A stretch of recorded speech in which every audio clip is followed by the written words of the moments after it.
Welcome to the Effects Loop. I'm Scott. And I'm Philip. We're keeping you in the loop, the guitar community. There's a sick groove right here. We don't actually play the song live. We just cut it in post. So this can be any length we want. I love talking. See, I don't mind talking over the intro music. Yeah. It's fine. So I'm not going to get to hear the whole thing anyway. Well, you know what? What's up? This week is brought to you by our patrons. It's brought to you by me. Yeah, we got a new one. What happened there? So we made a deal. Yeah. We made a deal with someone that you should not make deals with. Exactly. Diaz. Actually, it was me. No, well.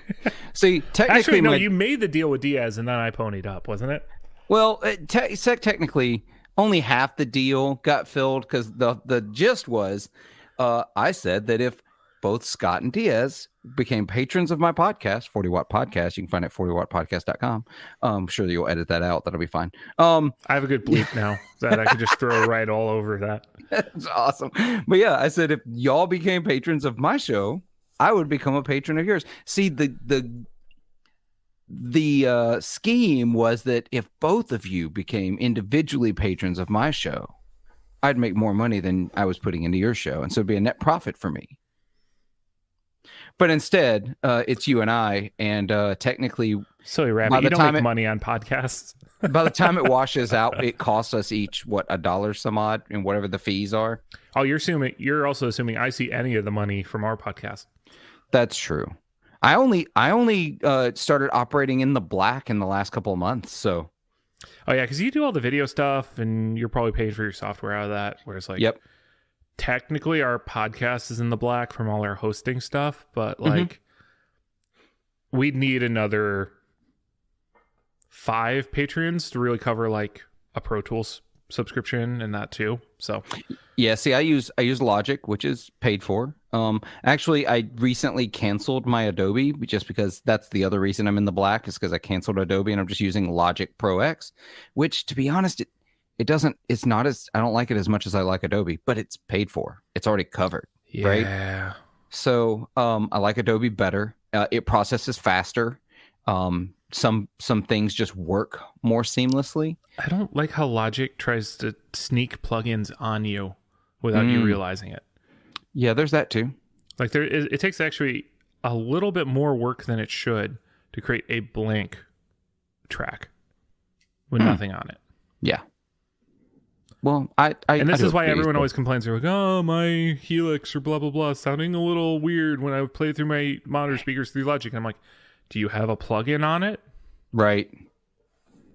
Take the plugin off. Yep.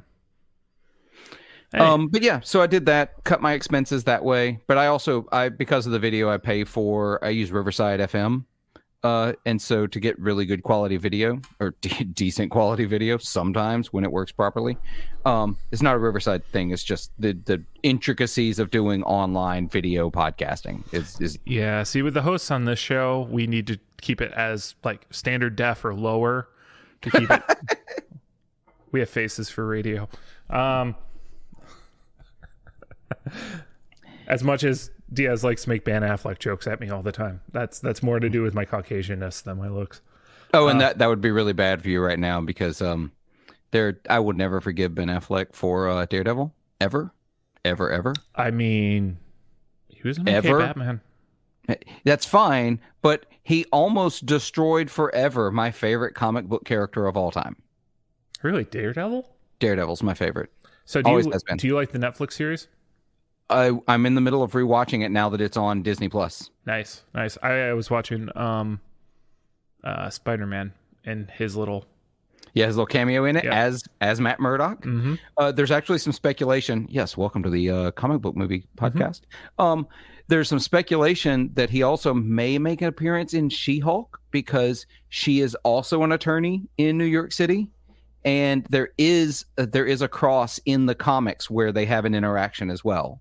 So it would make sense that that's where he makes another appearance because they haven't announced technically anything else with him, but he's obvious that his character and the actor are obviously still on payroll and around. You know what I mean? Mm-hmm. Well, they brought back Kingpin for the Hawkeye thing. Exactly. But it was a different Kingpin. So no, wasn't it the same one? It was the same actor, but I think they're going to play the whole multiverse thing.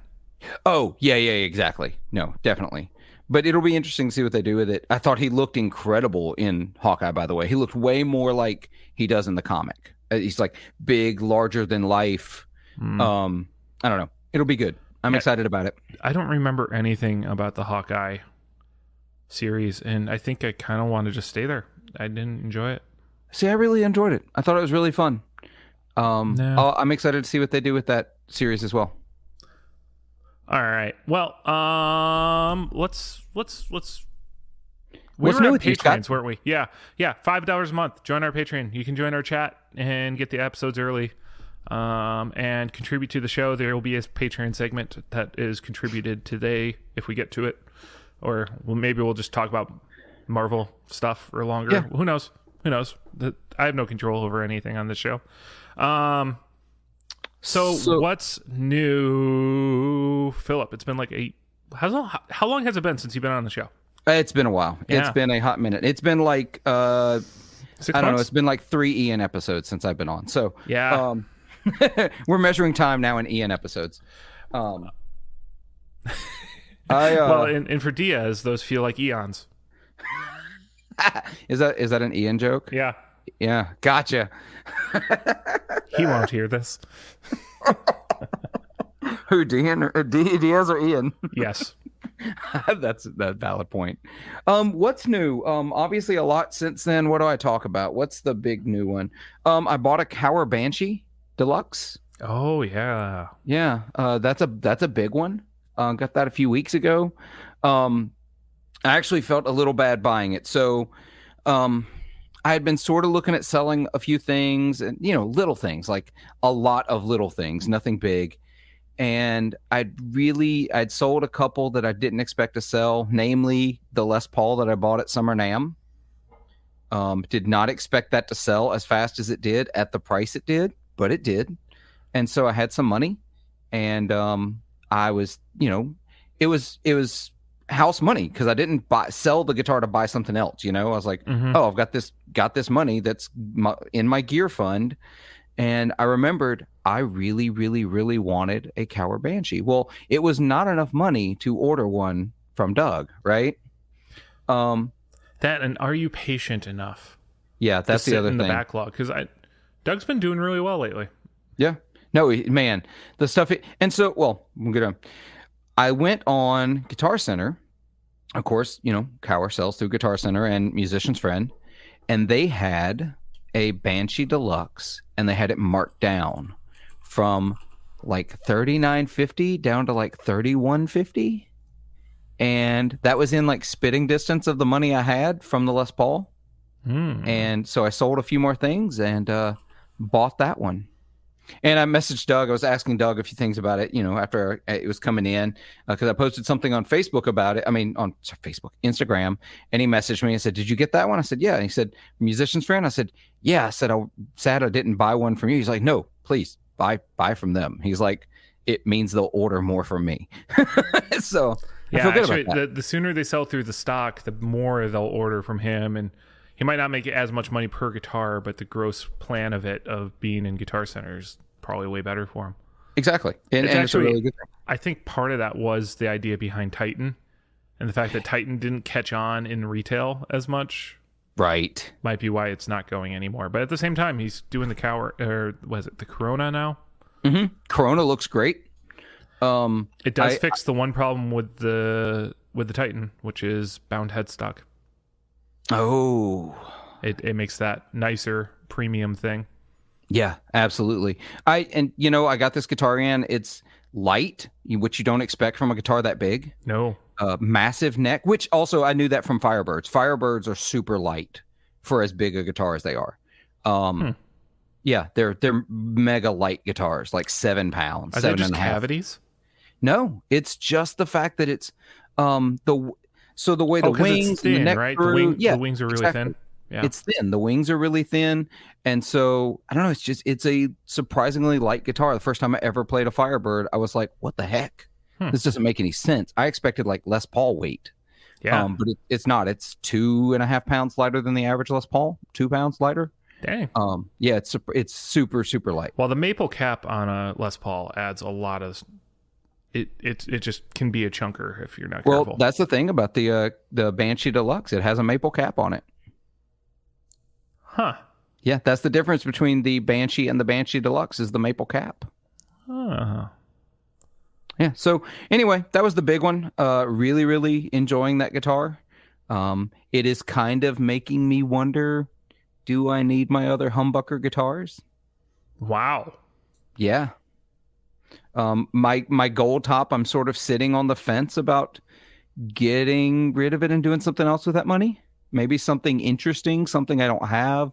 Maybe something with Filtertrons. I don't know.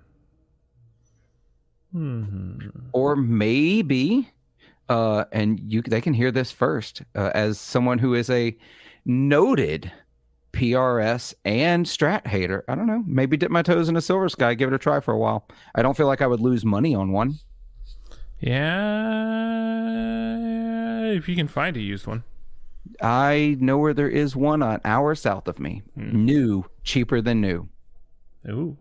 Yeah, it's sitting there, hanging on a wall, just waiting on somebody to come buy it. I mean, I'll keep saying this. You know this, and listeners know, I bought the Silver Sky SE, and I actually prefer the Silver Sky SE over the regular. So for me, and yes, I'm not a huge PRS fan. Normally, I just don't like the way they play. I say this every time so that people don't think I'm hating on the brand or the guitars. They are masterfully made instruments. They just don't do it for me, right? Hasn't been a personal thing. Well, and I'm a noted Strat hater. They're great guitars. They're fine. They work for other people. They're just a little too anemic for me. I'm so used to humbuckers and P90s. And if you don't have your amp set up for a Strat, if you're set up for a humbucker, it's not going to sound very good. Like exactly. I have a hard time hopping between the same amp on both those settings. You can't. Yeah, you can't. And so I do a different amp blend in my modeler when I go to a Strat. I used to use the Benson preamp, and it would be on my board, and the only time I use it is when I switch to a Strat to just boost it a little to get it near to the same. Yeah, because then all your overdrives feel right too. Exactly. Yeah. So, but I messed up. I made a mistake. I sat and played that Silver Sky, and I will say that it is the first time in 23 years of playing guitar that I've ever played a PRS that the neck felt right. Then you will definitely not like the SE. Oh yeah, then no. I won't even look at the SE then. Because the SE feels a lot like my CE24. Oh no. Which you've played, and you're like, this is a great guitar. It's just not my kind of thing. Because like we were literally sitting next to your Novo. Yeah. And like they're different animals. They totally just are. So. And the Novo is a weird thing for me to like too, because it's a smaller neck than I'm used to liking. It's not thin. I won't say it's narrow or thin. It's not. But I'm used to like the baseball bat. I'm used to the really chunky necks. And it is not that. But it's the most comfortable neck I've ever played. Nice. What's new with you? I didn't buy any guitar gear this week. Oh. That's a good week. I haven't played any guitar this week. Oh, no, that's not good. No, I'll just be blunt. It was nice having a weekend where I didn't have to play at church and do anything because I'd been on for so many weeks in a row. Sure. So it was nice just kind of having a weekend where I could sleep in a little bit and just kind of rest. And I needed it because I was really tired going into this weekend. And I went out for a hot pot with some friends. Have you ever had hot pot? I have not. So do you know what it is? Should I explain I saw your pictures. Okay. I saw your pictures. That's about it. So hot pot is kind of like Korean barbecue in that you order a bunch of raw ingredients, and then you have, instead of a barbecue pit in front of you that you throw everything on and cook it in, you have boiling broth. You have a boiler, you have a pot of broth in front of you, and you kind of cook everything in that, kind of like a fondue. but it's not cheese and oil. And so you can get like a spicy broth. There's a bunch of different broths you can get too, as whatever you're doing, and then you just kind of get like thin sliced meat, and you just kind of throw it in. Well, that's cool. Yeah, so I did that, and then I have not felt terribly great for 2 days, and a few of my friends that I ate with also are not feeling too great. So that'll do it. Extra rest was very nice, and not being too far from a bathroom has been really handy for the last couple of days. Yeah, that sounds right. But yeah, and then the only thing I bought a pair of Cole Haan shoes. So I don't know if you know what those are, but if you see a white guy in the city, he's wearing a pair of Cole Haans. Gotcha. Okay. Gotcha. So I think I said, I took a picture of it and sent it to my buddy who's been trying to convince me to get a pair for a while. Because they feel like sneakers, but they kind of look like dress shoes. Oh, okay. Wait. You've probably seen them. They're like white soled, but they're like a leather shoe. Hold on. They're really nice if you have to walk places. Yes, these are the ones my wife has been telling me I need to get. Yeah. Just looked them up. That's it. So I took a picture of it and sent it to my buddy, and I was like, say you're a white guy in his 30s without telling me you're a white guy in your 30s. But I'm in my 40s. Yeah. I can't get them. No, you can. Yeah, you can. You just, if you're in your 40s, you have to wear a very athletic looking golf polo, even though you're not doing anything athletic. Oh, I'm set then. I'm good. Yeah. I got tons of athletic shirts that I wear when I'm not doing athletics. It's what happens when you run a bunch of races in your 30s and you end up with a bunch of, they give you all sorts of things from what is the neoprene, whatever the material is, athletic golf style shirts. Under Armour's made out of, yeah. Yeah, exactly. Whatever Under Armour's made out of. You end up with a huge collection of that stuff. I don't have any of it.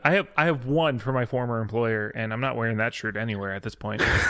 So I almost lit it on fire, but it's like plastic, so I don't want to like. Yeah, it's just gonna melt into a big mess. It's not gonna burn. And toxic fumes. Yeah. Yeah, toxic fumes in my apartment. That would be great. Yeah, do that. That's a great idea. That's always good to light a fire indoors anyway. I have a wood burning fireplace. Yeah, but you don't have a plastic burning fireplace.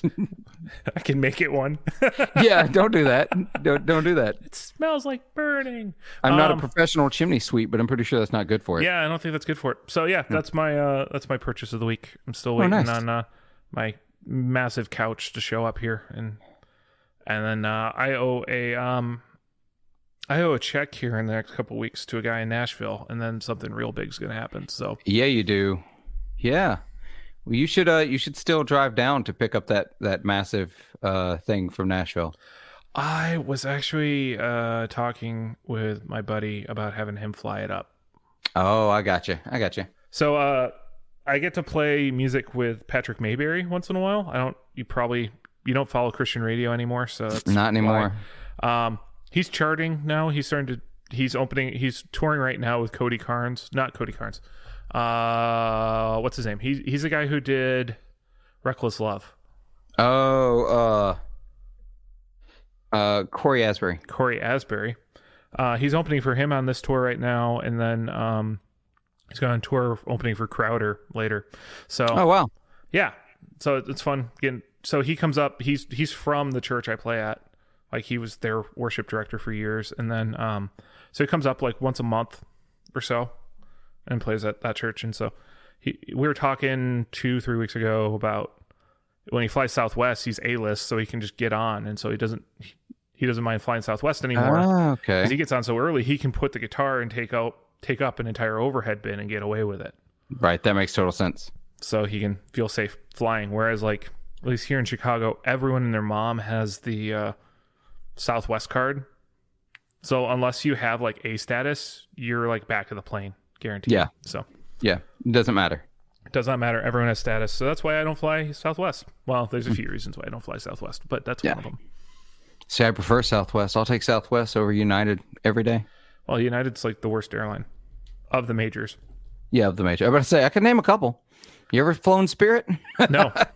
Yeah, don't. No, actually, we have a company policy about not flying non-major airlines unless absolutely required. I don't blame you, because look, if you're on a budget and if you can travel, if you're looking to go as cheap as you possibly can, and you don't need to take anything with you, whatever that situation is, and you don't care about leg room or comfort, sure, fly Spirit. It'll get you there cheap. That's for sure. I never find it that cheap. Again, I live in Chicago. My numbers are from pre-COVID. So United, American are both hubbed here. Yeah, you're good because Chicago's easier. It's got a massive airport with hubs. Honestly, Southwest is like that for me. Down Southwest and Delta are the ones down here. They're not hubbed near me, but they're hubbed close enough to me that it's pretty affordable. Delta is my favorite. Yeah, I like Delta. I like flying Delta when I can. I don't like flying in general, though. I just hate being around that many people. But that was pre-COVID. That has nothing to do with COVID. I mean, that's just I don't want to be around that many people. I'm hopping on a plane on Friday. I'm going to be on a plane next Sunday, so I'm not excited about it at all. Yeah. Anyway, should we talk about some gear news? Yeah. So let's move in. Let's see. First up is something that we've talked about previously because it was teased, but it's been formally released. Boss has released the RE202 and RE2 digital pedals, recreating their classic Space Echo. Mm-hmm. Have you bought one yet? No. No. Ask me if I'm going to buy one. You are, and we know you are. I'm not. You totally are going to have one of these. No. I have a tape Echo. So? I have a literal tube tape Echo. I'm not buying one of these. I'm going to watch you. You want to know why I'm not buying one of these? Why? Okay, here's the deal. And this is something we're going to talk about a little bit later, but I'm in a process of really thinking about how much gear I have, and I have a lot. And I'm starting to get rid of, especially some of the small stuff that's just cluttering and I don't use, right? Mm-hmm. The little things here and there, accessories, pedals, stuff. But I'm also thinking about some of the big stuff. And I'm seriously thinking about spending some money and getting rid of enough stuff to buy a 201. Like a real one. Like a legit 201. Yeah. Because, if I'm going to do it, I'm going to do the damn thing. Yeah, so here's the thing with a real 201 is I'm going to want 18 different tapes for it. Yeah. And that's why I want to have a pedal where it's I want clean tape, dirty tape, clean tape, dirty tape. That makes sense. That's where I would get caught. I mean, let's be honest here. At the RE202 comes in at $400 in store, and the RE2 comes in at $250. Yeah. So my natural question that always comes up every time a delay comes on this show, especially a tape delay, is this enough to knock the Volante off my board? And no. The answer is no. The answer is no. In fact, that's what I was going to say. The reason I won't have one of these pedals, the reason I won't have the 202, even though, you know what? I bet it sounds incredible. I bet the RE2 sounds incredible. If I'm going to have something with that much power... and I want that multi-head tape sound, Volante is the same price and it has MIDI. And has more features. So I'm going to go that route. So when this announced, Yoshi put it on Facebook, and Yoshi and I are Facebook friends, and I commented and I told him, Yoshi, what I want is I want y'all to remake the 201. Put it back on. And he was like, it'd be really, really expensive. I said, yeah. But it's Boss. If they do a special run of it, it will sell out. Exactly. They have that cachet at this point. That's my thing. Do a special run of it. Maybe don't put it in your regular lineup, but let's say you reissued it at $1,500, which is, that's probably on the low end of what it might cost. Oh, I was thinking $4,000. I think they could get away with it at $1,500, $2,000. And let's say they did even a significant limited run of say 300 of them. They'd sell out every one of them. Immediately. They'd be sold out before they were finished. I think at $4,000 it maybe won't be as immediate, but especially the caveat is you can get and you can get an RE201. You can still get one that works in good condition with parts available to buy it thanks to EchoFix for $1,600. You can buy an actual 201. Yeah, but you know where I compare that, just market wise, is the fact that you can get a Rhodes that needs a little bit of work between $1,500 and $2,000. Right. But the new ones are coming out at like $8,000. Whew, they that much? And they go up beyond that. But does the new one have a significant increase in number of features?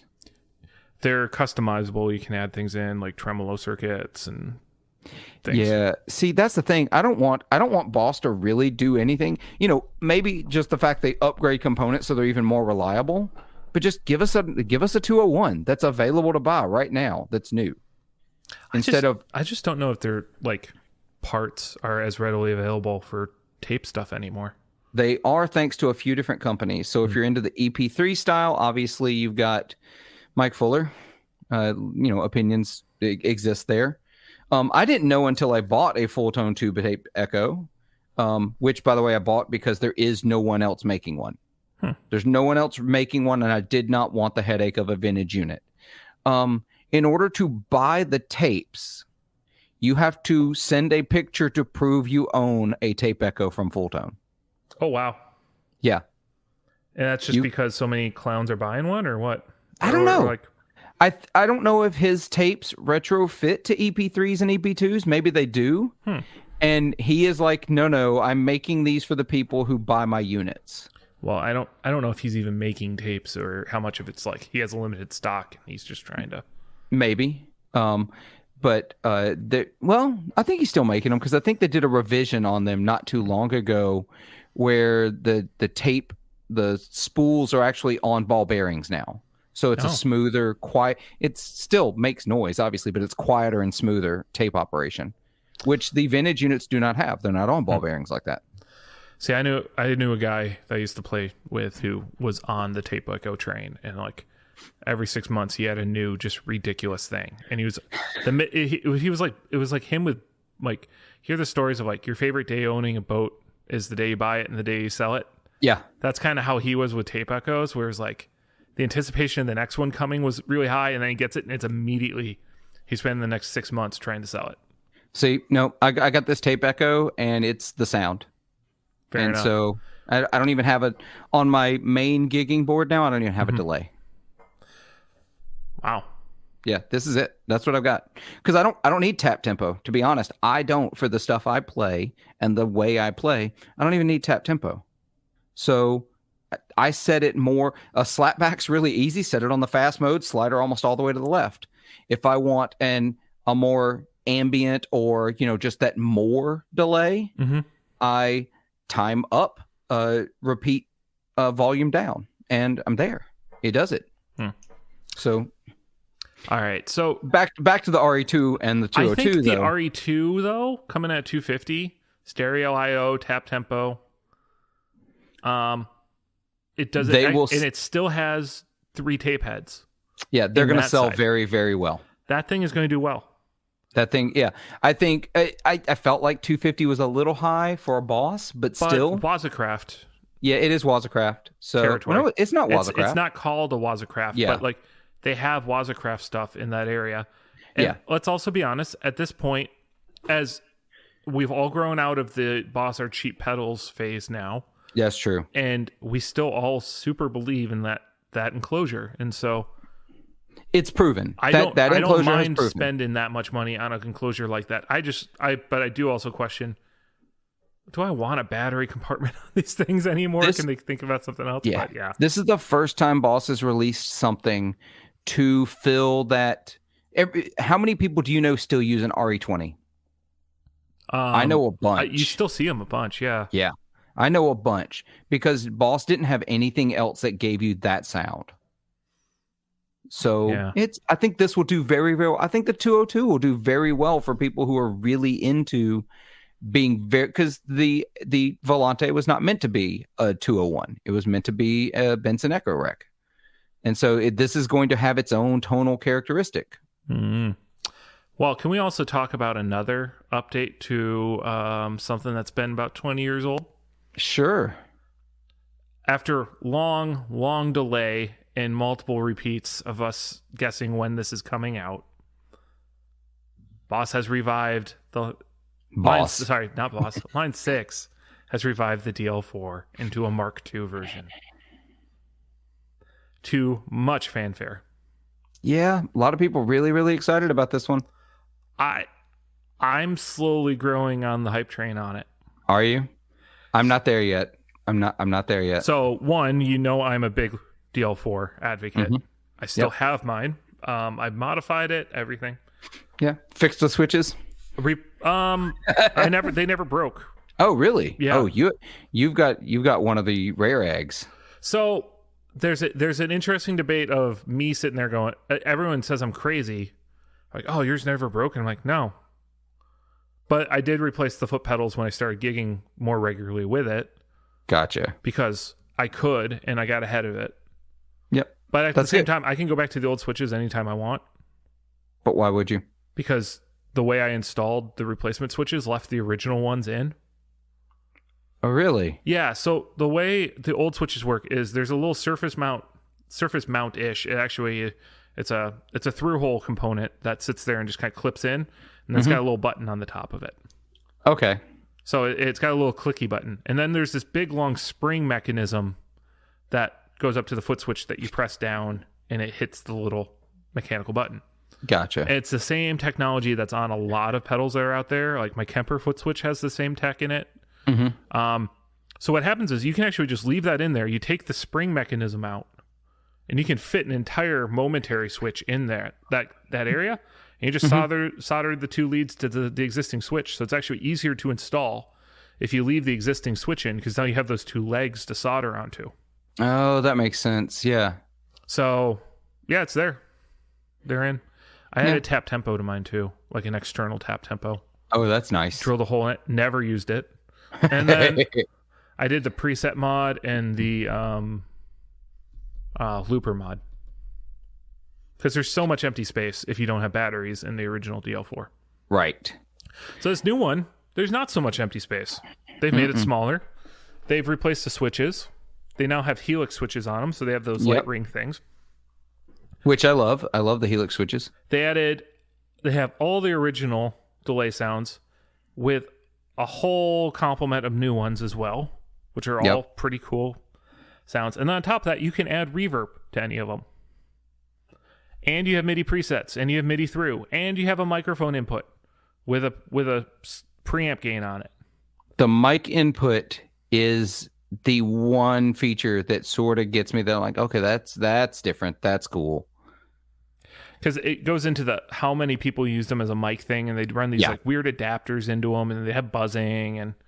Oh, they were big in the synth and the electro pop world. Oh yeah, yeah, huge.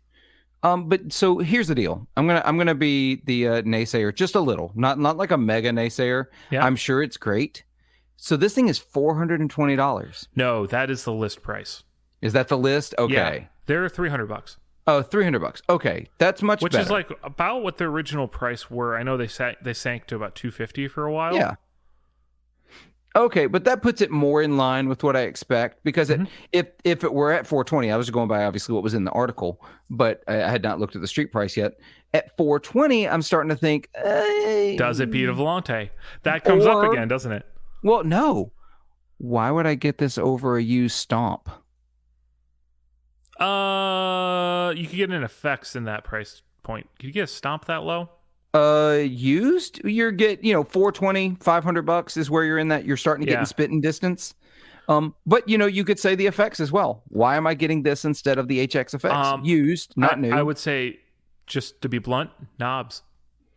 Yeah, I could see that. Knobs that you can turn while you're playing it and get spaceship noises. So let me the old curmudgeon.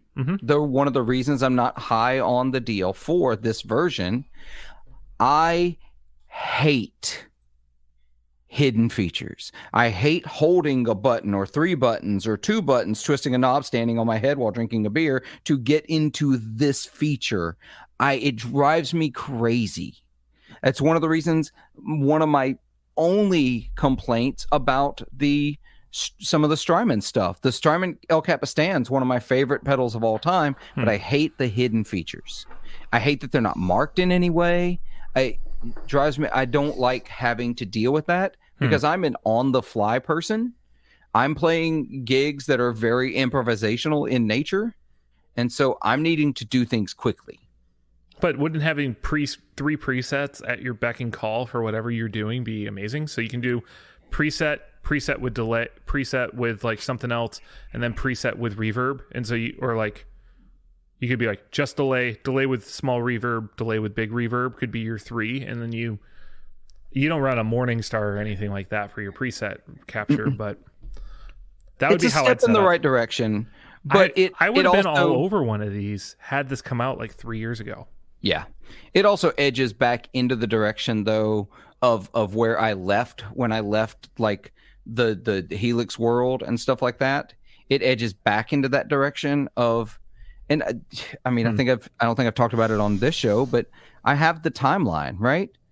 I still use the presets in the timeline. I've not gone in and menu dive because I like the presets. So I just flip around till I know where the ones that I like are. The only thing I've done is take down the mix because for some reason, every delay in there, the mix is too high. Well, that's so when you play it in the guitar store, you're like, hey, yeah, that's really cool delay. Yeah, exactly. It's like why every preset in like modelers are always like high gain. Yeah, that's a frustration too. Right? Yeah. So you know what pedal I start getting vibes of? What's that? This guy. The Specular Tempest. Yeah. That's where this actually starts getting really close to and still undercuts on price when you think about it. Yeah. So obviously you don't have the screen. You'll hate the Specular Tempest because speaking of hidden features, you need a USB plug to get at some of the ones in this guy. It's why I had to get away from the H9. The fact that I needed my phone. Yeah. This is dumb. I had it. I loved the sounds. I hated dealing with the interface. So this is all on. I mean, it's almost all there, other than the fact that you have to hold one button to turn something else on. Yeah. This isn't even like Empress level or like Maris level of like alternate feature, hidden feature crap. So this is somewhere in the middle. It's in the I don't hate it, but I don't know that I love it yet. You know what I mean? I'm sitting there. It's gonna sell well. It's gonna sell its ass off. So here's the thing. They kept the sort of lower horns look kind of thing, and so it still has a very 90s look to it. Yeah. And it's also still quite a pedal of size. Like they could have. You think that's going to work against it? You know what I'm going to tell you? It has in its favor. What? Nostalgia. Boomers. Nostalgia. No, but this isn't boomer nostalgia. This is millennial nostalgia. I mean, millennials all have broken one of these at this point. Exactly. It's Gen Z who's never really messed with this thing. Yeah, but this is going to be all the nostalgic millennials buying this. I mean, there's a reason why every Line 6 delay is green in the Helix. Mm-hmm. It's and this they kept pedal. that brand going. And yeah. So, all in all, it's probably going to be a hit. Yeah.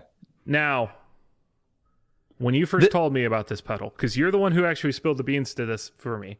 Or like got me first like aware that it was coming. Does this live up to the level of hype that you think Rhett gave it? No. I think it's exciting, but I don't think it lived up to that excitement level. This is a pedal that I'll be honest, I will probably buy eventually, but used. I won't buy a new one. Fair enough. I'll buy a used one to give it a try to see what it's all about. But it's probably not something, unless it completely blows me away, it's not something that'll stick around. I think I'm going to go to Guitar Center and play with one for a while. That because here's the nice thing, it's Line 6. I know it's going to be set up at Guitar Center. Yeah, it's going to be set up in every Guitar Center. And so I'll get a chance to noodle with that, and at that point I'll probably play with the Catalyst as well because they'll probably be hooked up to each other. Yep. I think the Catalyst was a bigger release for the year. Agreed. I think the Catalyst is I won't call it a step change, but I think it's a major step in the right direction for Line 6 in kind of moving past their Spider territory, their Spider reputation as far as amps go. I think it's a much better I don't know. It's just a much more refined package and better presentation than the prior attempts at Line 6 making amps. I agree. Yeah. And I would not be ashamed at all to show up with a Catalyst to a gig. I mean, have I ever brought my Katana to a gig? I brought it to practices a bunch. Mm-hmm. I'd gig with a Katana. It's fine. Yeah, it does the job. I would gig with one depending on the gig. I keep wanting to meet a guitar player who's like learning or something like that. Like, I want like my nephew to start learning how to play guitar or something like that, so I can give it to him. Yeah, exactly. I think that's a great way to look at it. It's the perfect new guitarist gift amp. It's in that right price range that most family members would be willing to spill it for the right Christmas gift or something like that. Yeah. And it's also like simple enough where like Uncle Scott can show up, give you your 1-2, and he never has to dial anything in. Yep. And that'd be perfect. Yeah. All right. Speaking of perfect things for Scott, Acorn Amplifiers has come out with a solid state amp / preamp pedal. Reining in at $300, this gives you a PV Decade literally in a pedal. I fucking love this. I love it on so many levels, other than the fact that it doesn't give you one thing that the PV Decade needs. What's that? That absolutely terrible 8-inch speaker. You can get a cab, though. Just get an 8-inch cab speaker, and you got it. No, it's going to be it's going to be too nice. It's going to be too nice. Too nice. I mean, so it's worth noting, and listeners obviously can't see this, but like, I am from Mississippi. I am a PV fanboy. They can hear it. Yes. I mean, I have this sitting on my desk. You need to put that on a chain and just wear that. Well, the screws on the back would hurt real bad. But it's an old PV Angular logo.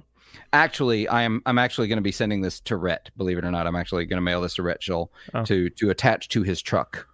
I have a few more PV logos out in the shop. So, around here, it's easy enough for me to find these. I'm not going to lie. So I'm going to pass this on to someone who will also appreciate it. I tried to taunt Blake with my PV logo hat, but he wants the trucker hat. So I tracked one down. I don't know if I'm going to be able to get it, but I tracked one down. We may try to get it and send it to Blake. Yeah, we'll talk. Yeah. Because I know he runs around with his Benson one. Yeah, the Benson one that looks like the PV logo. Yeah. Yep. But yeah, I'm super excited by this.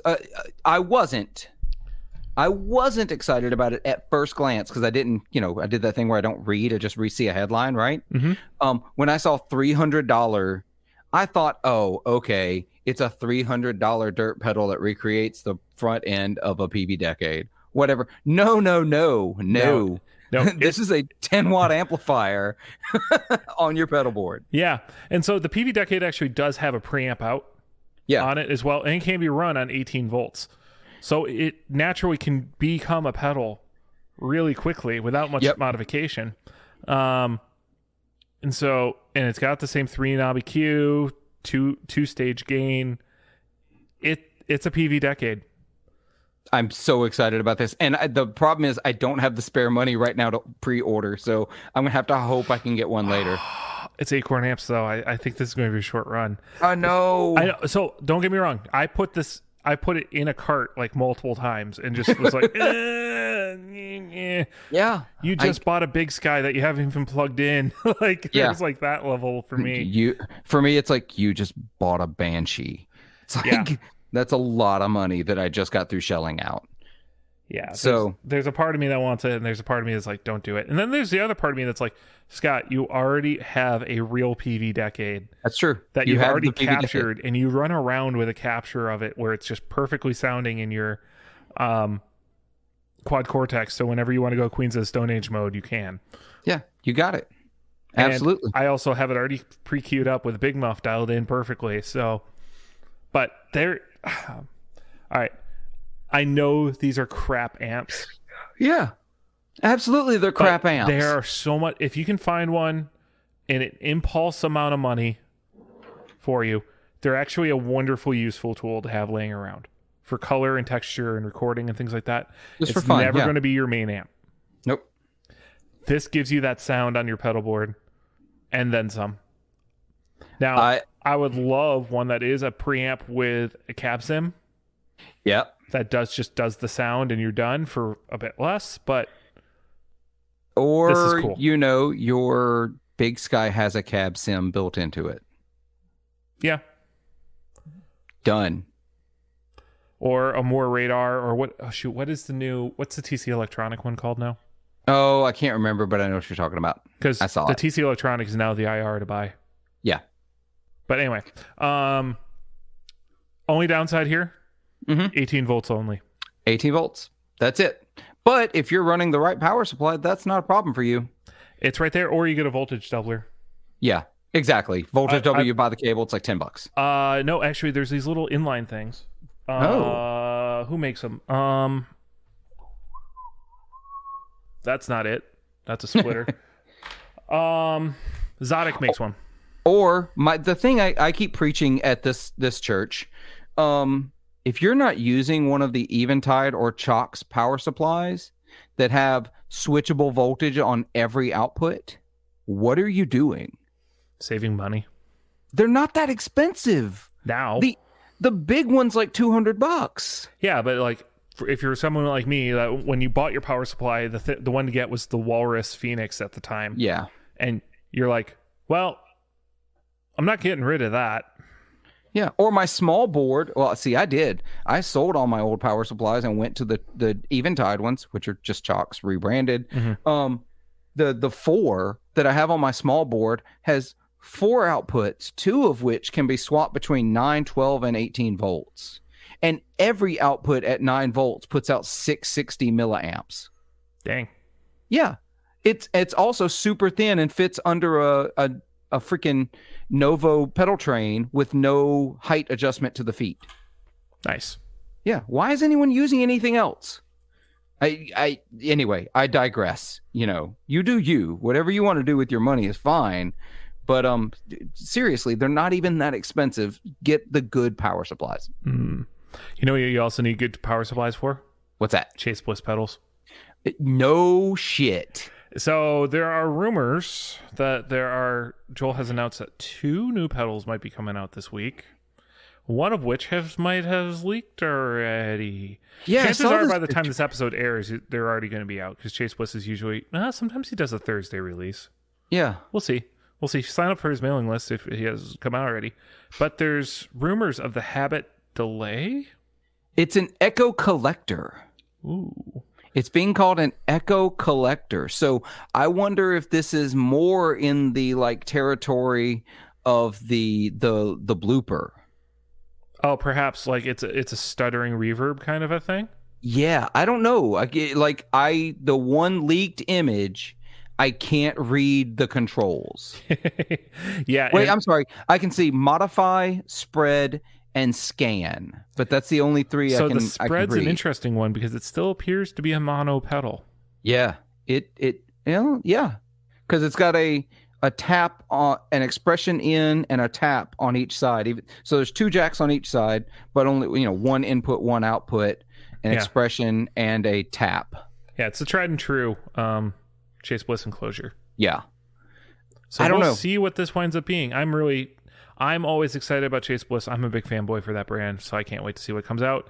And the price already leaked out that it's coming at $399, so it's not outrageous. It's not it's not like the Automatone stuff where they're just outside the range for so many people. Yeah, that's right on brand for Chase Bliss. Yeah. So I'm excited to see it. I don't know that I'll buy it. So once again, I am a simpleton, and Chase Bliss pedals do too much for me.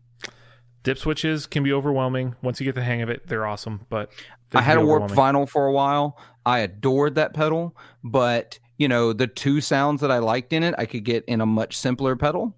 I don't play music that uses the craziness. I adore that music, but it's not what I play. The ramping has some cool other options that's worth looking at, but yeah, I digress. I'm trying to move us along so we have enough time to talk about our topics because you and I have the gift of gab when we get together. So unfortunately, that's the reality.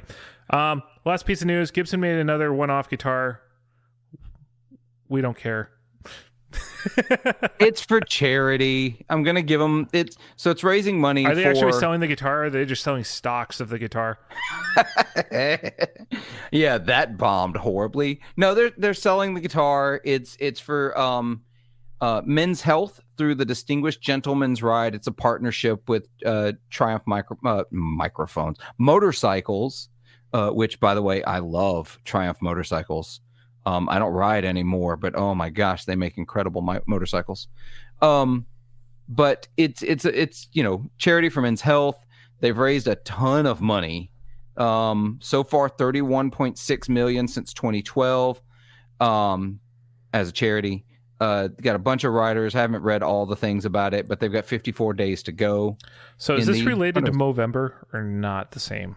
Men's Health charity. It is. Actually, this is supporting Movember. So why is it not coming out during Movember? It's a good question. I don't know. But the release is, or maybe because it's too cold to ride in November in half the country. I don't know. But they're doing it Sunday, May 22nd of 2022. Maybe they just wanted to do that 2022 thing. I don't know. I mean, they already missed Taco Tuesday. They did, which was glorious.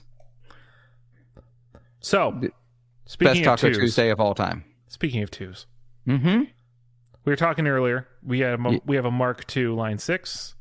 We kind of have a recreation of, or a Mark II-ish of the RE201. Yep. What do you want to start seeing a Mark II? See, what classic pedal needs a Mark II? See, mine is the RE201. It needs a Mark II. It needs a literal tape recreation of the original unit. Add in, slight, comforts, like living comforts to it. Just a little more reliability, less failures, because obviously it's a bunch of moving parts. There's going to be some issues. Anything with moving parts is prone to wear and tear. How is the T-Rex replicators held up? I haven't tried one. I haven't heard anything about them. There was that time where they weren't even sure they were going to keep making them. Well, they don't anymore. Oh, did they completely stop them? I thought T-Rex as a whole went under. I can't remember. It was like they were going to, and then they didn't. Someone saved them. I think they sold to former employees or something like that. Yeah, I think that's what it was. So I think they're still around. And if you go to their website, the T-Rex replicator is right there on the front page. Oh, fair enough. I know Diaz had one for a hot minute. I don't know if he still does or not. Mm-hmm. I love the idea. I adore the idea because I love tape delay. It's the delay I connect with. Yeah. So. All right. And so we actually went to our Patreons on this one, including Philip. So he gets to actually voice his in person. I know, off the top of my head, one of the most prominent ones that I think we all agreed on came from Tom Kelly, which was the Electric Mistress needs a Mark II. Does. It badly does. And I know everything is flanger from him, but that really does need a proper, under the proper branding, recreation. So that's a caveat. We are talking about specifically the original company. Yes. Recreating a classic from them, not, Tube Screamer 2.0 Earthquaker Devices has the plumes, or that kind of stuff. Yeah, I mean, of course, Chris's first answer to anything was, "I need another Tube Screamer, Mister. I have 4 Tube Screamers on my board." And he's like, "Oh, I want this feature." I'm like, "You're describing this." And then Jason came in with, "You're describing this," and someone else came in with "You're describing this." And I'll tell you what, has been done to death, but Ibanez has not adopted them. No. So I'll give you another one. Here's one for you that needs a Mark II. The Blues Breaker. There are rumors. Yeah. If Marshall does it in that, to me, well, so for actually, me, it's got to be in that original Mark II. Yeah, but that was in the smaller, that little tanky thing where I had I had the governor. I had one of the governors in that series, and it was fine. But I want classic enclosure, better components, better circuit, because honestly, that circuit had problems. It's quiet. For one thing, and it got fixed by other people. Exactly. I want to see Marshall redo it. and reissue it. I don't get why Marshall doesn't have good pedals, or like they can't launch successful pedals at this point. I think they really need it too. Fender did it. Ben Fair, actually, speaking of Fender, suggested that he wants a Marine Layer Mark II. That's a recent effect that he wants a Mark II of. It is. Yeah. I forgot what he actually said that he wanted on. It was a long one. Make it in stereo. Okay. No, I can totally see that. And if it didn't cut signal completely when the pedal was in dry mode, so have a spillover. Yeah, some kind of relay to have a spillover for it. Yep. Yeah. So on that mark, I actually would suggest mine, which is I want Chase Bliss to do a Dark World Mark II. Oh, That's really? True stereo. But in stereo, yeah. But still a single size enclosure. See, those are two relatively recent effects that you're already wanting a Mark II of. Well, that's the thing is I love the Dark World so much. I love what it does, but I want stereo reverb. Yeah. No, that makes total sense. Chris came in with a real one, the STD 2000. Take it out of a rack, make it a pedal. And there was a moment where I was like, is that the one that they made a pedal of? And it's not. There's another famous rack mount delay that they made a pedal version of. Oh, really? I thought that was the one they did. I thought so too, and I was looking it up, and I don't think it was. But gotcha. Basically, anything that's rack mounted in the edges, racks, he wants a pedal version of. Oh, well, that makes sense. And then... it was the STD 3000 that they made a pedal version of. There you go. Yeah, okay. There you go. Which, by the way, you can still find them out there if you want to spend $1,300. That was one of Diaz's great flips. I think he got one for like $300 and then flipped it. Oof. Well, if you want to order one from Korea, there's one for $570.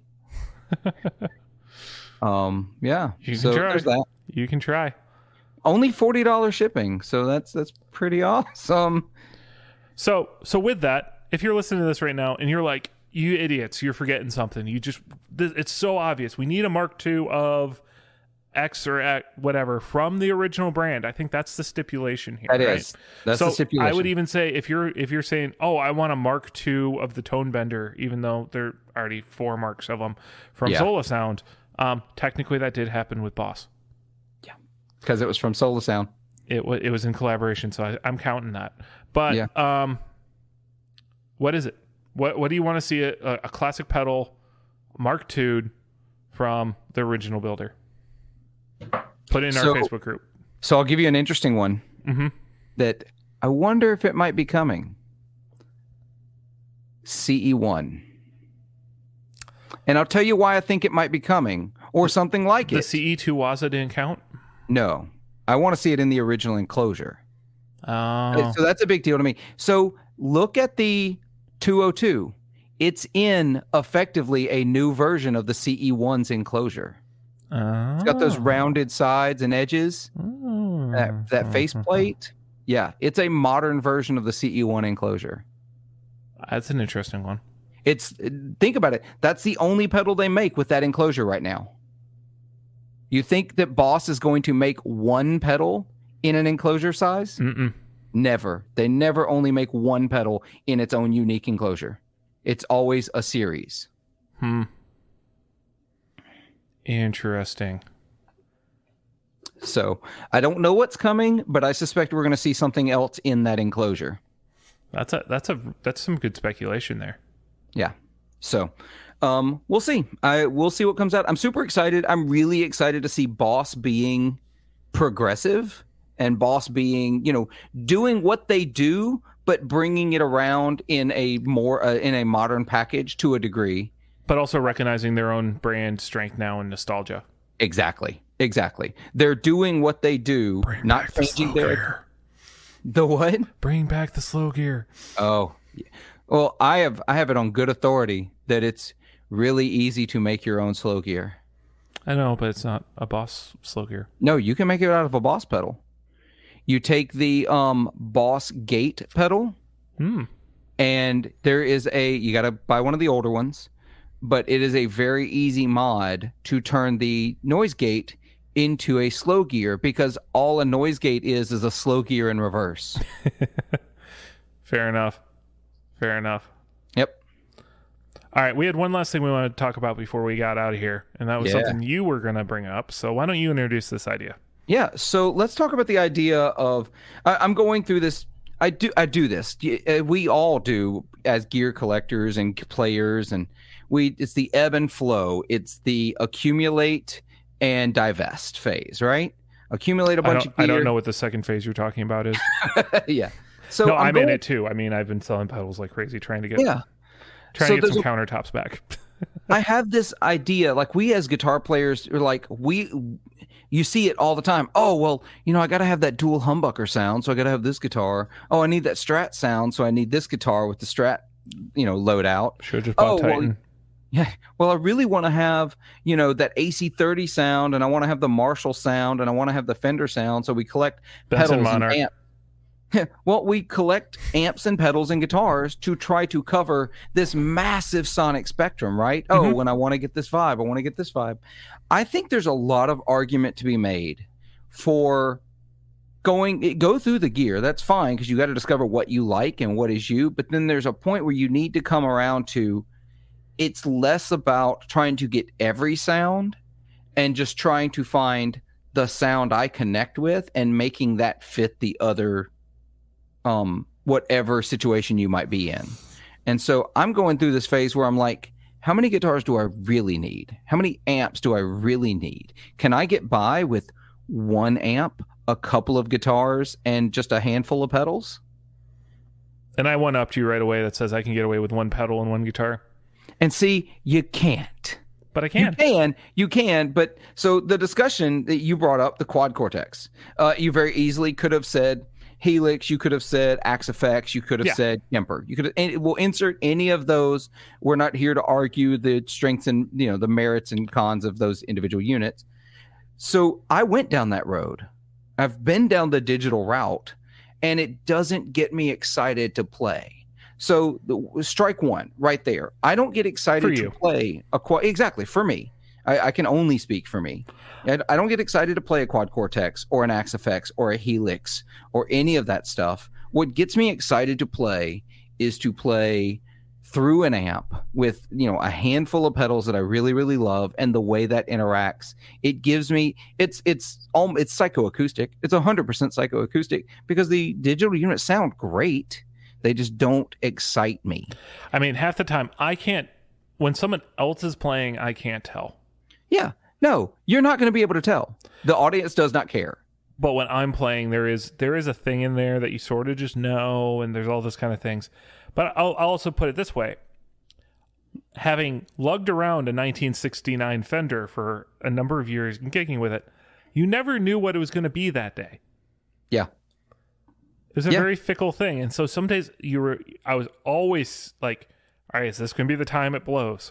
Is this the time a tube's going to go during warm-up? Like, you always live under tension with a tube amp, especially right now where some people are going without a backup set of tubes. My backup set of tubes always lived at home. I never carried them with me. Yeah. So there were those kind of things. I love plugging in, and it's the same thing every day, and I just plug in and I'm done.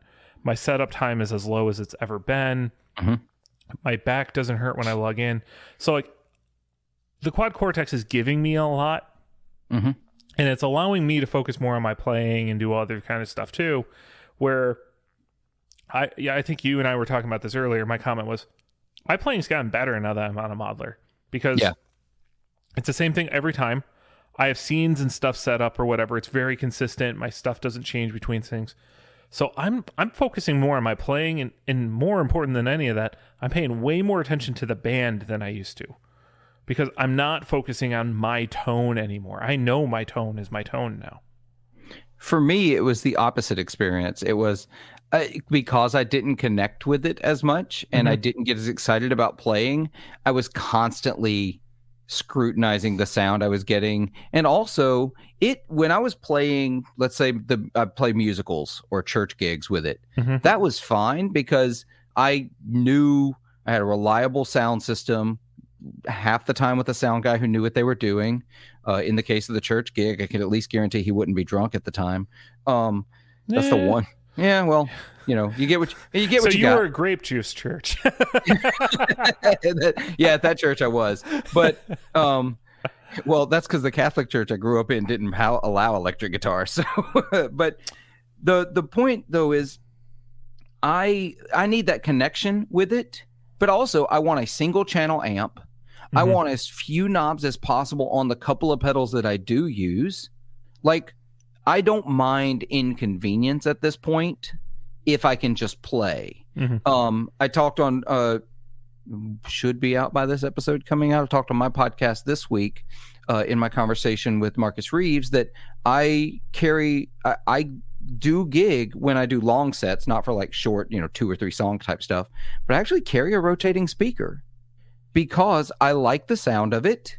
There are no knobs. I can't tweak it. I can't decide, I want this much horn, this much rotor. I can't decide, I want this tone. I can't decide, I want the slow speed this and I want the fast speed this. That thing has 2 switches, on and off, and fast or slow. And that's it. I don't have to think about it. And so I play more. I think about my playing more. I think about fitting in with the band better because I reduced the number of knobs. I'm at a point now where, I'm planning. I've got some blues gigs coming up in April. My entire pedal board, I won't have a board, by the way. The entire pedal board's going to be a 2-knob fuzz pedal and a wah pedal. And the fuzz isn't going to get turned off. I'm just going to use my volume control. Because that's what I connect with, and that makes me play better. Rather than, and especially because this is the part where I deviate, is I play a lot of blues clubs and bars and places where the sound system is suspect. And I don't know what the room size is going to look like. And, if the bar is half empty versus the bar full, the sound of the guitar changes, even through the PA. I need to be able to tweak as it goes. And I may get halfway through the night and decide, now we need this. And I don't want to have to dive through a menu to get that change. I want to turn one knob and get more treble. I want to turn one knob and get more volume. I mean, you could do that. Yeah, but I don't have to lean over for the amp. You don't, but you could set that up as more treble and less treble. Like you could set some of that stuff up if you knew that was coming. That was my problem. That was the other problem when I had the big pedal board with an ES8 and the switching, is that I spent more time programming sounds than I just did playing. So I don't really program on my QC. I just use it in stomp mode. So it's just like, it's my pedal board. So here's the other part that I'm unique in, that is that because I'm using the Quad Cortex, it's my pedal board how I've already dialed it in. Right. And I spent years with those pedals and that amp. So it is my rig that was magical for me. It just now doesn't have ground hum and is reliably marked up and mic'd up, and I have a wireless unit now and some of that kind of stuff. But I also don't use wireless, so that's fine too. Wireless is awesome if you have wireless in-ears. Wireless is awesome if you don't use germanium treble boosters. Digital. Anyway. I know. I don't use digital. There's no digital on my main board anymore. I've gone completely analog. I use a real tape echo. Yeah. So a fun story about the wireless stuff is, so I really like it because one of the things I get to do is, one, while we're warming up, I pull my ears out and I walk into the house and I can keep playing with the band. That's nice. I pull one of them so I can hear myself in the house and go, okay, I like that or I don't like that. Because you never know. Like, I give a pretty much recording ready signal to front of house. So what do they do with it, right? Like, do they start messing up? Does every sound guy has this, this is my magic EQ from my presets folder that I throw on every electric guitar? And, there are guys like that. And you don't know who you're getting that week. With that stuff. So like walking out into the house and be like, yeah, this is how it sounds, or I'm not sitting in the mixer, or hey bro, can I be in the house, is always a fun thing, especially when you have a silent rig, because some days you just get turned off by accident or on purpose or whatever. The church I played at, they really liked guitar playing, so guitar was really heavy in the mix. So depends on our sound guy. I know I've sent you some broadcast feed stuff before where you're like, you're just tucked right in there, where like you barely notice I'm there, but like if you're listening for it, you can hear what I'm doing. Yeah, it's like you're definitely playing. I see it and hear it every now and again. Yeah. What's the phrase I used the other day for one of my friends? I was like, I'm dialed up so that you can hear when I make a mistake.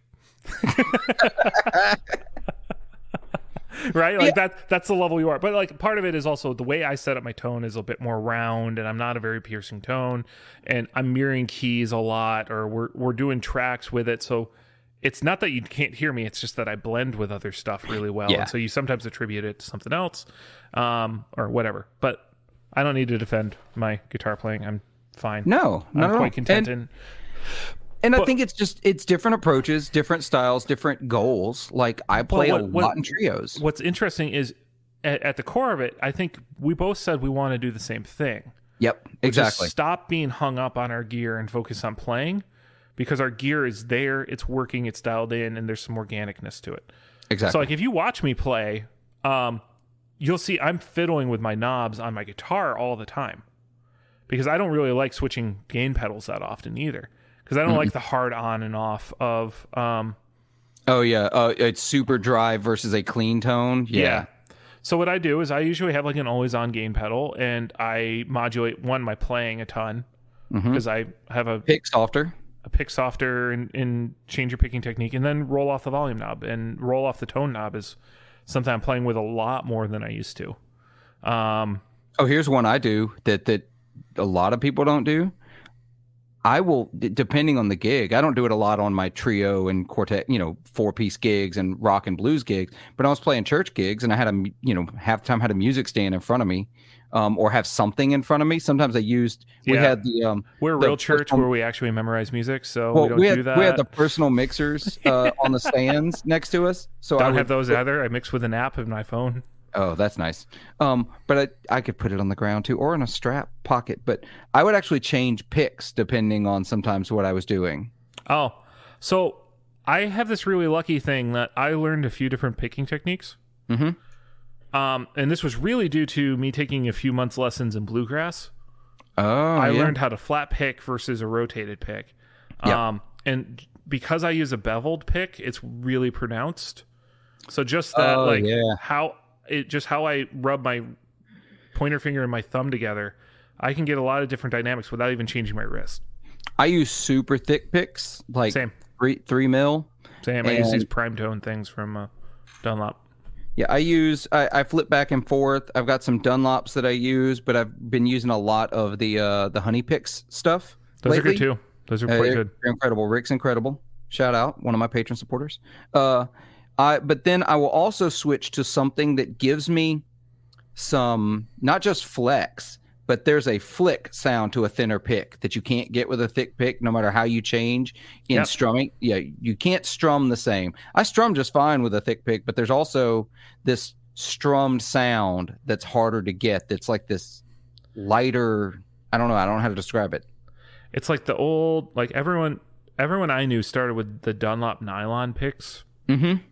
And especially on acoustic guitar, and there's just this flick. Yeah. That you can only get with a super thin. Yeah. I can't get that flicky tone anymore. Yep.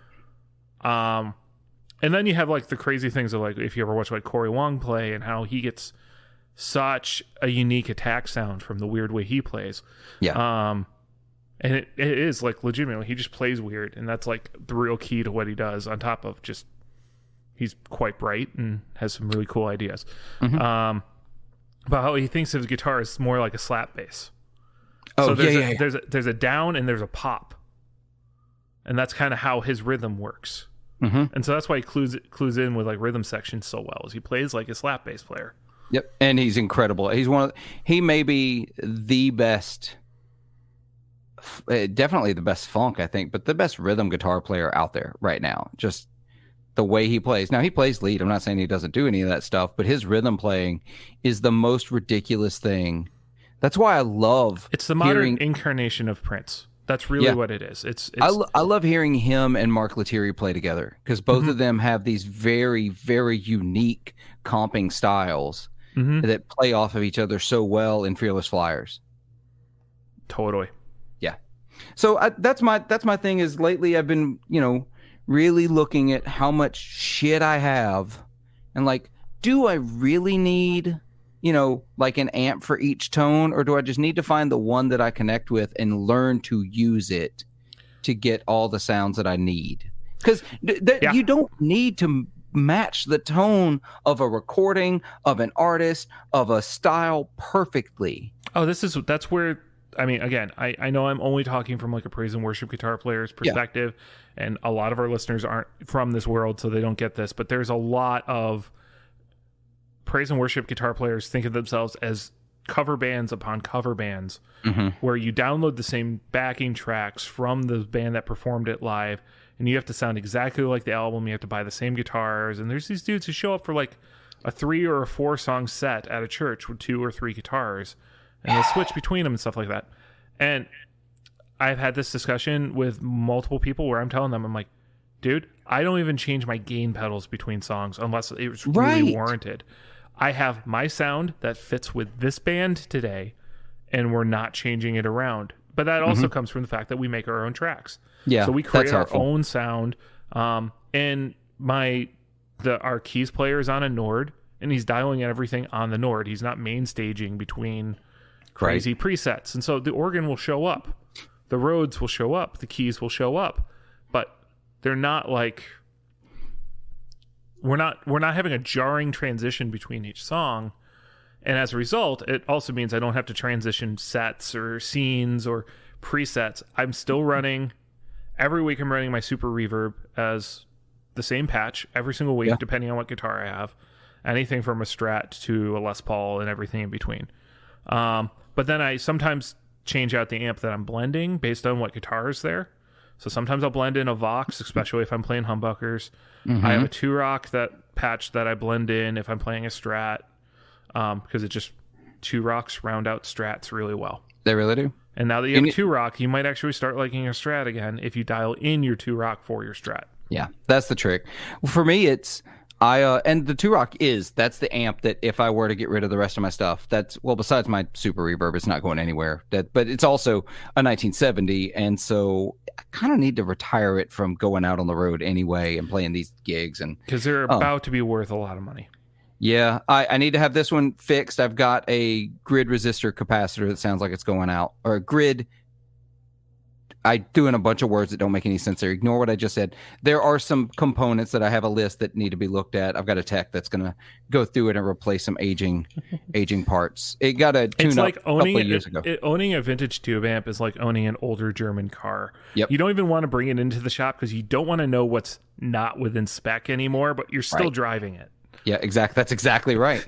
So, but I want to just play. I want to just play guitar. I want to stop programming. I want to stop lusting after new gear a little bit. I want to talk about gear because it's exciting, but I don't want to feel like I constantly need the next new thing. I want to be excited about a Line 6 DL4 Mark II, but not feel like I need to go out and spend money on it. Yeah. I mean, really, it sounds like you need to buy a Quad Cortex because that's what fixed it for me. Doesn't excite me. Okay. Nothing about it excites me. Here's the other thing to think about, or a thing for you to try. Kemper toasters are starting to actually get quite affordable. Yeah, they are. On the used market. You might know a few friends in your life who might give you a bunch of different presets for them, where you'll have thousands of amps that you can try out and do whatever. Well, you'll quickly discover when you do that, or at least I found for me, that, oh my gosh, I need everything attitude dies after about 2 months. I've got a folder full of hundreds of IRs. Yeah. Do you know how many IRs I used when I had my Helix? 1. One. It was the one I made. I made an IR of my Super Reverb speakers, the CTS 10 inches. That's because there's not enough good IRs of CTS. No, there's not. And Two Notes has a great one, though. Yeah, I've got theirs. With that, I'm just saying, like, there is that thing of, like, for me, yeah, I have everything, and I hopped between stuff for a little while, but eventually I just started settling in on this is what I want to sound like. This is the thing that does it for me every time. Yeah, I'm done. Yeah. That's a good place to be. I want to stick with an amp, but I want a simple 1-channel amp that I use to get the sounds I need. Handful of pedals, boosts, drives, fuzzes, tremolo, because I can't live without tremolo. And just live with that and play with that and not worry about the rest of it. I think you need a Monarch combo. I would love a Monarch, but I don't want a combo. I'm full bore in this head cab situation. Fair enough. Yeah. But I think that might be actually, if you weren't already on the 2-notes train, that would be the thing I tell you. Or sorry, not 2 notes. The 2-rock, yeah. 2-rock. Well, you do a 2-rock into a 2-notes, so you're a 4-rock? It's no 2 notes on 2 rocks. I'm killing 2 notes with 2 rocks. I don't know how this goes. We're just whatever. But it's a fantastic rig. I want simple rigs. I want to just play guitar and not constantly be looking for sounds. That's my problem with digital as well, by the way. I'm constantly like, oh, I have all these features. I should be using them.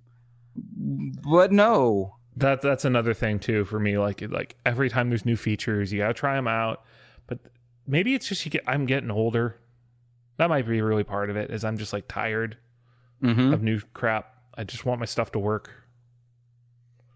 I haven't bought a new phone in a while. Gotcha. Yeah, I haven't gotten a new phone either, and I refuse to. Mine's paid for. It's fine. Give me USB-C and we'll talk. But that's about it. That's it. If they will, well, they're gonna have to soon. Europe declared it. Yeah. So it's gonna happen. We'll see. Yeah, we'll see. They'll try to fight it, kicking and screaming. Anyway, Apple will do something screwy. Yeah, they will. Anyway, speaking of Apple, this podcast needs to wrap up.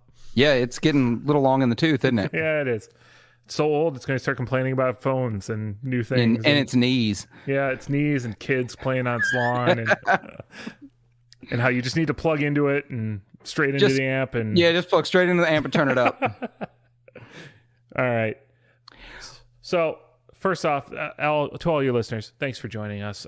If you want to learn more about the show, get into any of our stuff, buy our merch. We don't talk about our merch ever, but y'all have merch? We have merch. Did you not know this? I didn't know you had merch. We've had merch since day one. Well, I haven't been listening since day one, but I don't remember y'all talking about merch. We don't record in the morning, so you never see the Effects Loop coffee mug that I drink out of sometimes. Oh, we have a shower curtain. I need to order a 40-watt podcast mug. I haven't done it yet. Yeah. So anyway, you can find all that at theeffectsloop.com. On top of that, you can find a link to our Facebook group. You can find a link to our Instagram. You can find a link to our YouTube, where I think we posted something once. You can find a link to email us. No, you can.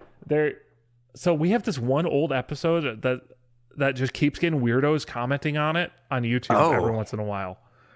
Weird. Yeah, I think it's the episode title. I don't somehow that one got picked up in the algorithm. It's a weird one. But you can also find a link to our Patreon there, where you can support the show if you like it and you want to be a part of it. You can also support the show by buying stuff and buy merch and things like that too. All that goes to help fund the show. And also, when you fund the show, sometimes we wind up funding other shows like Phillips. So. Yeah. Also, if you join their Patreon, you get to join their secret chat and shit talk them. It's beautiful. It's a fantastic thing. It really is a pretty abusive relationship. And as long as no one comes after me, it's going to continue. So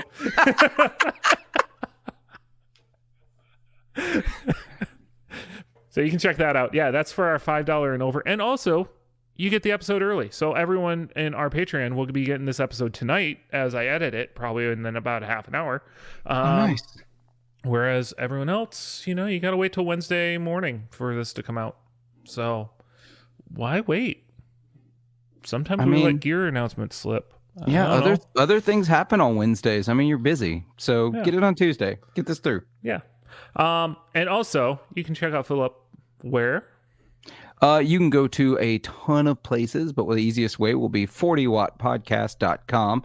That is 40watt podcast. I realized the other day that I've never once told someone that I've never said it's the number 40